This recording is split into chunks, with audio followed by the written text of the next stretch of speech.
గమనించారా? రెండు తెలుగు రాష్ట్రాల్లో ఒకటే అంశంపై చర్చ జరుగుతోంది. ఏపీ ప్రతిపాదిస్తున్న బనకచర్ల ప్రాజెక్ట్ తెలంగాణలో రచ్చరేపుతోంది.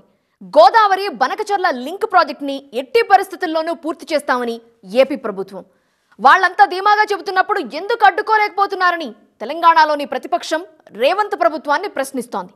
దీంతో పాటు కాళేశ్వరం ప్రాజెక్ట్ అతిపెద్ద హాట్ టాపిక్. ఇప్పుడు కాళేశ్వరం కమిషన్ ముందుకి మాజీ సీఎం కేసీఆర్ వెళ్లటం ఖచ్చితంగా బిగ్గర్ దాన్ బిగ్ ఇష్యూనే. సో రాజకీయ కోణంలోంచి కాకపోయినా నిజానిజాలు చెప్పాల్సిన అవసరం రెండు పార్టీలకి కనిపిస్తోంది. అందుకే 2 రోజులుగా కాళేశ్వరం టాపిక్ నడుస్తోంది. కారణాలు ఏమైనా తెలుగు రాష్ట్రాల మధ్య ప్రాజెక్టు వార్ నడుస్తోంది. ఇంతకీ బీజేపీ పాత్ర ఏంటి? ఎలా చూస్తోంది ఈ ప్రాజెక్టుల రగడని? కంప్లీట్ డీటెయిల్స్ చూద్దాం ఇవాల్టి బర్నింగ్ టాపిక్ లో.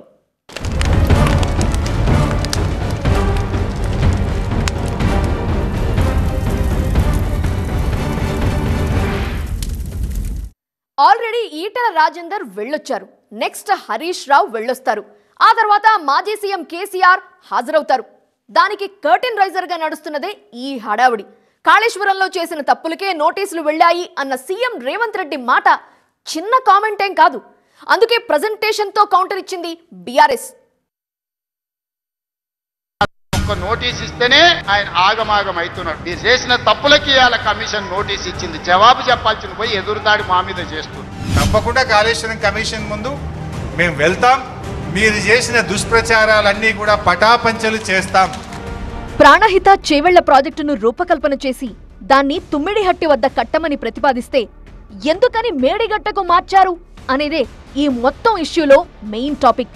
సరైన డిజైన్లు లేకుండా కట్టినందుకే మేడిగడ్డ బ్యారేజ్ కుంగింది అనేది ప్రభుత్వం ప్రధాన ఆరోపణ. ఈ 2 అంశాలే ప్రధానంగా కాళేశ్వరం కమిషన్ మాజీ సీఎం కేసీఆర్ కు నోటీసులు ఇచ్చిందంటూ మాట్లాడారు సీఎం రేవంత్ రెడ్డి. నోటీసులకు సమాధానం ఇవ్వకుండా ప్రభుత్వంపై దాడి చేయటం సరికాదు అన్నది రేవంత్ రెడ్డి ఇస్తున్న కౌంటర్. నోటీస్ ఇస్తేనే ఆయన ఆగమాగం అవుతున్నాడు. నెలల కొద్ది జైళ్లలో గడిపిన మేమేమనుకోవాలి? నువ్వు దేవుడువా? నువ్వు మనిషివే కదా. మీరు చేసిన తప్పులకి ఇవాళ కమిషన్ నోటీస్ ఇచ్చింది. జవాబు చెప్పాల్సింది పోయి ఎదురుదాడి మా మీద చేస్తున్నారు. నువ్వు మా మీద దాడి చేసుడు కాదు. ఇది కాళేశ్వరం కమిషనా కాంగ్రెస్ కమిషనా అడుగుడు కాదు.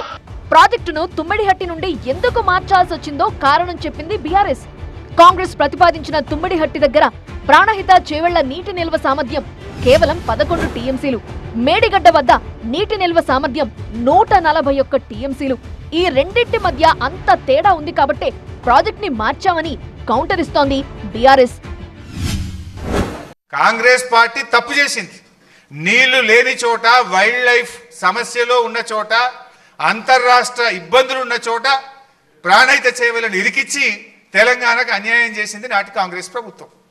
మరి పోరాటం చేసి చావు నోట్లో తలబెట్టి నీళ్ల కోసం తెలంగాణ తెచ్చిన కేసీఆర్ గారు బాధ్యత కలిగిన ముఖ్యమంత్రిగా, పోరాట యోధుడిగా ఏం చేయాలి కేసీఆర్ గారు? నీళ్లు ఉన్న చోటకు ప్రాజెక్టును మార్చాలనా వద్దా? కాంగ్రెస్ చేసిన తప్పిదానాన్ని సరిచేయడం కోసం భవిష్యత్ తెలంగాణ అవసరాలను దృష్టిలో పెట్టుకొని మనము ప్రాజెక్ట్ సైట్ మార్చాల్సిన తప్పనిసరి పరిస్థితి ఏర్పడ్డది. అయినా కాళేశ్వరం ప్రాజెక్ట్ కట్టాలన్న నిర్ణయం ఎవరో ఒక్కరు తీసుకున్నది కాదు అని స్పష్టం చేశారు మాజీ మంత్రి Harish Rao. Cabinet sub committee, retired ఇంజనీర్లు, వ్యాప్కోస్ నివేదికల ఆధారంగా మేడిగడ్డ, అన్నారం, సుందిళ్ల నిర్మాణానికి నిర్ణయం తీసుకున్నామన్నారు. మరో అడుగు ముందుకేసిన హరీష్ రావు ఈ ఇష్యూలోకి మంత్రి తుమ్మల నాగేశ్వరరావును కూడా తీసుకొచ్చారు. కాళేశ్వరం ప్రాజెక్టు కోసం నియమించిన సబ్ కమిటీలో ఈటెల, తుమ్మల కూడా ఉన్నారని అన్నారు. అలాంటప్పుడు విచారణకు తుమ్మల నాగేశ్వరరావును కూడా పిలవాలి కదా అని ప్రశ్నించారు.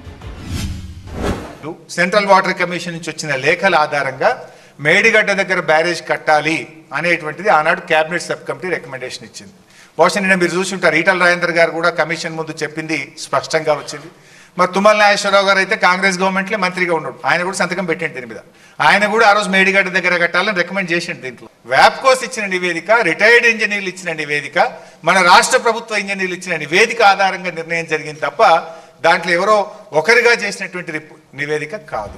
అటు ఈటల రాజేందర్ కూడా కాళేశ్వరం ప్రాజెక్టును అప్పటి కేబినెట్ ఆమోదించిందని చెప్పుకొచ్చారు. కమిషన్ ముందు ఇదే సమాధానం ఇచ్చానన్నారు Etela. Technical committee, cabinet committee సిఫారసు, సిడబ్ల్యూసి, మహారాష్ట్ర అభ్యంతరాలు వీటన్నింటినీ దృష్టిలో పెట్టుకుని లొకేషన్ మార్పు జరిగిందని అన్నారు. హరీష్ రావు గారి నాయకత్వంలో వారు ఆనాడు ఇరిగేషన్ శాఖ మంత్రి నేను ఆర్థిక మంత్రిగా, అదేవిధంగా ఇవాటి మంత్రిగా, ఆనాటి మంత్రిగా ఉన్నటువంటి తుమ్మల నాగేశ్వరరావు గారు ఆర్ఎండ్బి మంత్రిగా మంత్రివర్గ ఉపసంఘం వేసింది. మంత్రివర్గ ఉపసంఘం సిడబ్ల్యూసి రిపోర్ట్లు, ఇరిగేషన్ డిపార్ట్మెంట్ ప్రతిపాదనలు, వాళ్ళ అవసరాలన్నీ కూడా మా ముందుకు పెట్టినప్పుడు మేమన్నాం, ఒకవేళ కనుక ఈ తుమ్మిడి కట్టి చేవెళ్ళ మన అవసరాన్ని తీర్చకపోతే మరో ప్రత్యామ్నాయ మార్గాన్ని అన్వేషించమని చెప్పినప్పుడు వారు అనేక రకాల సర్వేలు చేసి, అది టెక్నికల్ వాళ్ళు కాబట్టి ఇవాళ మేడిగడ్డ, సుందిల్ల, అన్నారం ప్రాజెక్టులకి వాళ్ళు ప్రపోజ్ చేశారు. హరీష్ రావు కామెంట్లకు సమాధానం చెప్పటం కాదు, స్వయంగా తానే సుమోటోగా కాళేశ్వరం కమిషన్ ముందుకు వెళ్లాలనుకుంటున్నారని చెప్పుకొచ్చారు మంత్రి తుమ్మల. పెండింగ్ ప్రాజెక్టులపై వేసిన ఆనాటి సబ్ కమిటీతో కాళేశ్వరం ప్రాజెక్టుకు సంబంధమే లేదన్నారు. ఇంకా అబద్ధాలు హరీష్ అవుతాడు. నాకు అబద్ధం ఆడాల్సిన అవసరం లేదు. నాకు ఆ 4 ప్రాజెక్టుల యొక్క స్థితిగతులను మనం త్వరగా పూర్తి చేసుకోవాలి అని అంటే ఆ ఇంజనీరింగ్ వర్క్స్ ఏ రకంగా ముందుకు తీసుకెళ్లాలో మీ సలహాలు సంప్రదింపులు డిపార్ట్మెంట్ని పరిశీలించి ఇమ్మన్నారు. ఇచ్చిన రిపోర్ట్ కూడా నా దగ్గర ఉంది. హరీష్ రావు కామెంట్స్ కి మీ రియాక్షన్ ఏంటి? హరీష్ రావు గారు ఈ స్థాయిలో అబద్ధాలు మాట్లాడడం, ఈ అవాస్తవాలు, ఈ అసత్యాలు ప్రచారం చేయడం ఇది తప్పు. ఇది మీరు చేసిన ఘోర తప్పిదం.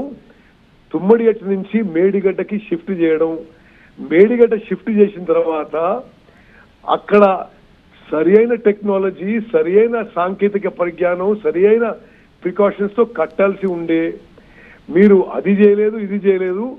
మీరు శాశ్వతంగా మీ వల్ల తెలంగాణ ప్రజలకి, రైతాంగానికి శాశ్వతంగా నష్టం జరుగుతుందని చెప్పి నేను మనవి చేస్తున్నాను. Right, thank you Uttam Kumar Reddy గారు. సో అది బీఆర్ఎస్ ప్రాజెక్ట్ డిజైన్ అనేది బీఆర్ఎస్ హయాంలోనే జరిగింది, ప్రాజెక్ట్ నిర్మాణం అనేది బీఆర్ఎస్ హయాంలోనే జరిగింది, కూలిపోయింది కూడా బీఆర్ఎస్ హయాంలోనే అంటున్నారు ఉత్తమ్ కుమార్ రెడ్డి. మేడిగడ్డ లేకపోయినా పంటలు పండించాం, రికార్డు స్థాయిలో పంటలు పండించామంటున్నారు ఉత్తమ్.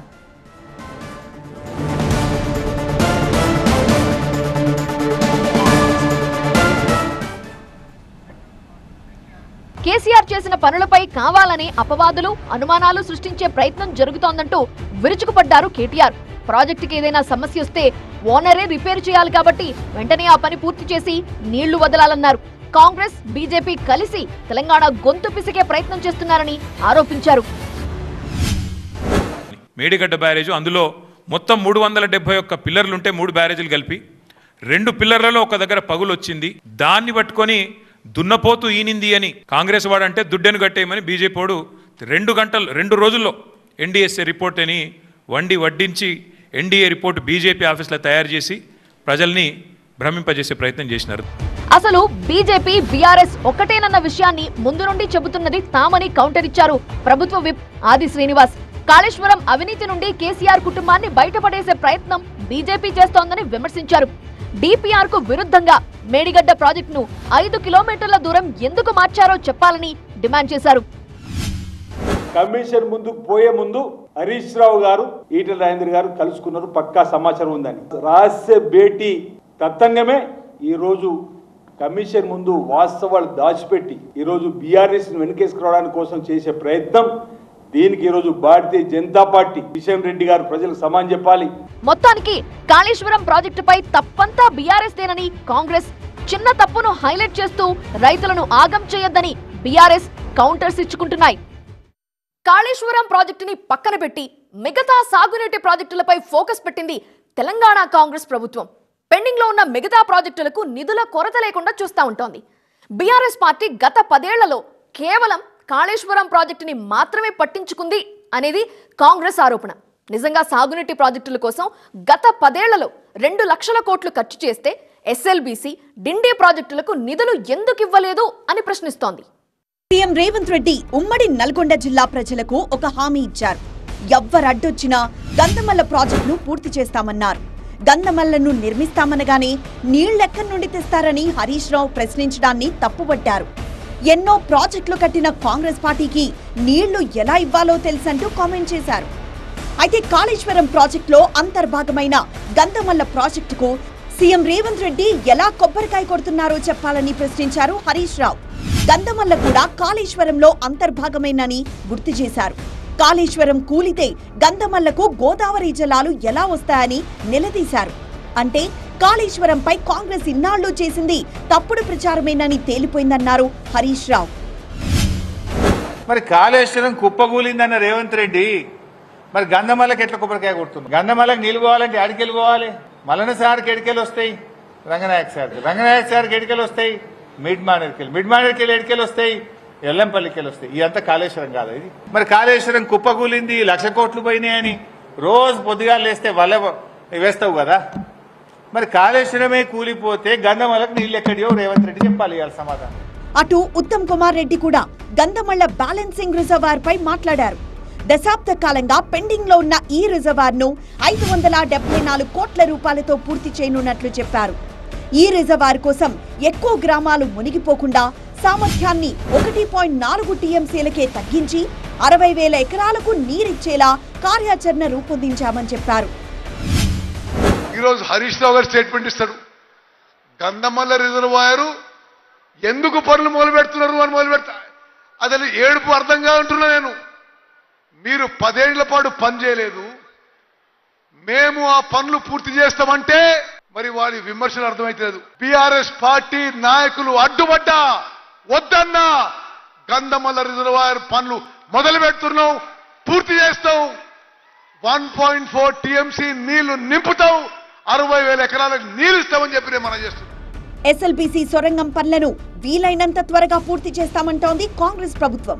ఇందుకోసం ప్రపంచంలోనే అత్యాధునిక సాంకేతిక పరిజ్ఞానం ఉపయోగిస్తామంది. గత ప్రభుత్వం ఎస్ఎల్బీసీ, డిండి ప్రాజెక్టులతో పాటు కృష్ణానదిపై ఎత్తిపోతల పథకాలను చేపట్టలేదని విమర్శించారు ఉత్తమ్ కుమార్ రెడ్డి. తమ ప్రభుత్వ హయాంలో ఉమ్మడి నల్గొండ జిల్లాలో నిర్మాణంలో ఉన్న అన్ని ప్రాజెక్టులను పూర్తి చేస్తామని వెల్లడించారు. ఎత్తిపోతల పథకాల కింద భూసేకరణ బాధ్యతను సంబంధిత ఎమ్మెల్యేలు తీసుకోవాలన్నారు.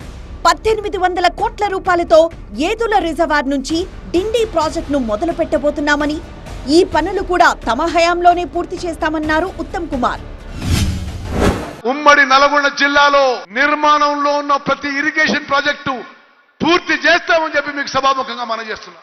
మరి ఎమ్మెల్యేలందరూ మనం చేస్తున్నా, భూసేకరణ చేయించే బాధ్యత మీది.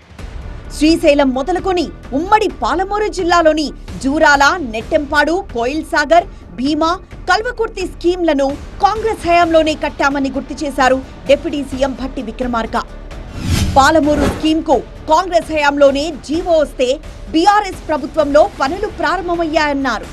కానీ 10 ఏళ్లైనా నీళ్లివ్వలేదని విమర్శించారు. ఉమ్మడి పాలమూరు జిల్లాను సస్యశ్యామలం చేసేందుకు పాలమూరు స్కీమ్ను త్వరలో పూర్తి చేస్తామన్నారు భట్టి విక్రమార్క. ఈ ప్రాజెక్టు కోసం R&R భూసేకరణకు సంబంధించిన నిధులు వెంటనే విడుదల చేస్తామన్నారు. నార్లపూర్, ఏదుల రిజర్వాయర్ల మధ్య ఉన్న గ్యాప్ ను పూర్తి చేసేందుకు ఫండ్స్ రిలీజ్ చేస్తామన్నారు. బనకచర్ల కట్టి తీరుతామని ఏపీ, ఆపి తీరుతామని తెలంగాణ. బనకచర్లతో తీవ్ర నష్టమని తెలంగాణ, ఎలాంటి నష్టం ఉండబోదు అని ఏపీ. ఇలా వాదించుకుంటున్నాయి 2 రాష్ట్రాలు. కానీ ఇక్కడ గుర్తుపెట్టుకోవాల్సిన విషయం ఏంటంటే, ఈ ప్రాజెక్టుని ఆమోదించాల్సింది కేంద్రం, అంటే కేంద్రంలోని బీజేపీ. మరి తెలంగాణలో అధికారంలోకి రావాలి అనుకుంటున్న బీజేపీ స్టాండ్ ఏంటి బనకచర్లపై? బనకచర్లతో లాభాలు మాత్రమే ఉన్నాయని ఏపీ, తమ నీళ్లు కాజేసే కుట్ర అంటూ తెలంగాణ. ఎవరి వాదనలు వాళ్లు వినిపిస్తారు, లాభ నష్టాలపై ఎవరి వాదనలు వాళ్లకుంటాయి.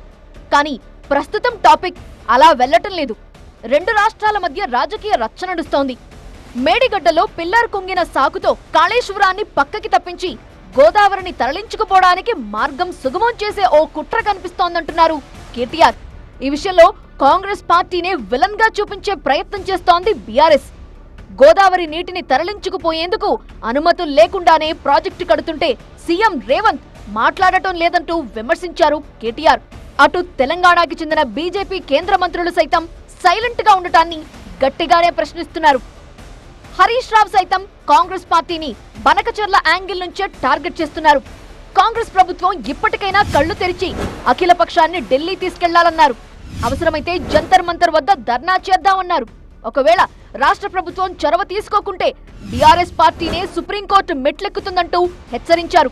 అసలు బనకచర్ల ఇష్యూని సీఎం రేవంత్ నీతి ఆయోగ్ లో ఎందుకు ప్రస్తావించలేదని ప్రశ్నించారు. ఇంతకీ ఏంటి బనకచర్ల ప్రాజెక్ట్? షార్ట్ గా చెప్పాలంటే పోలవరం నుండి బనకచర్ల రెగ్యులేటర్ దాకా 200 టీఎంసీల నీటిని తరలించేందుకు 81,000 కోట్ల అంచనాతో ఓ ప్రాజెక్టు నిర్మిస్తున్నారు. దీంతో రాయలసీమ, కడప, కర్నూలు, చిత్తూరు, అనంతపురం జిల్లాలకు సాగు, తాగునీరు అందుతుంది. అంతేకాదు సముద్రంలో వృధాగా కలిసే వరద నీటిని అవసరాలకు ఉపయోగించుకోవచ్చు. గోదావరి బనకచెర్ల మీద మాట్లాడడానికి టైం దొరకలే, మళ్ళీ మీటింగ్లో మాట్లాడతారట. అంటే రాష్ట్రానికి సంబంధించి ఇంతకంటే ముఖ్యమైన అంశం ఇంకోటి ఉంటుందా? ఏం మాట్లాడినరు 5 గంటలు? కమిషన్ల గురించో, పర్సంటేజ్ల గురించో, హైకమాండ్కి పంపే మూటల గురించి మాట్లాడుకున్నారా? 400 టీఎంసీల గోదావరి జలాలను అక్రమంగా ఆంధ్రప్రదేశ్ ఏ అనుమతులు లేకుండా తరలించకపోతుంటే గుడ్లప్పగించుకొని చూస్తారా? సుప్రీంకోర్టుకు పోయి ఆపే బాధ్యత లేదా? కేంద్ర మంత్రి మీద ఒత్తిడి తేరా? అయితే తెలంగాణ మాత్రం బనకచెర్లతో తమకు నష్టం అంటోంది. ఈ project Godavari water dispute tribunal award 1980, విభజన చట్టం 2014ను ఉల్లంఘిస్తోందని తెలంగాణ ఆరోపిస్తోంది.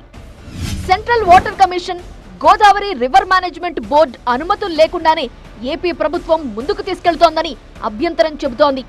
ఒక్క బీఆర్ఎస్ మాత్రమే కాదు, అధికార కాంగ్రెస్ కూడా ఈ ప్రాజెక్టును తీవ్రంగా వ్యతిరేకిస్తోంది. అవసరమైతే సుప్రీంకోర్టుకు వెళ్లేందుకు కూడా రెడీ ఉంటోంది రేవంత్ సర్కార్. ఈ ప్రాజెక్టుతో తెలంగాణలో కృష్ణా బేసిన్లో ఉండే రైతులకు శాశ్వత నష్టం జరిగే అవకాశం ఉందని రేవంత్ ప్రభుత్వం చెబుతోంది.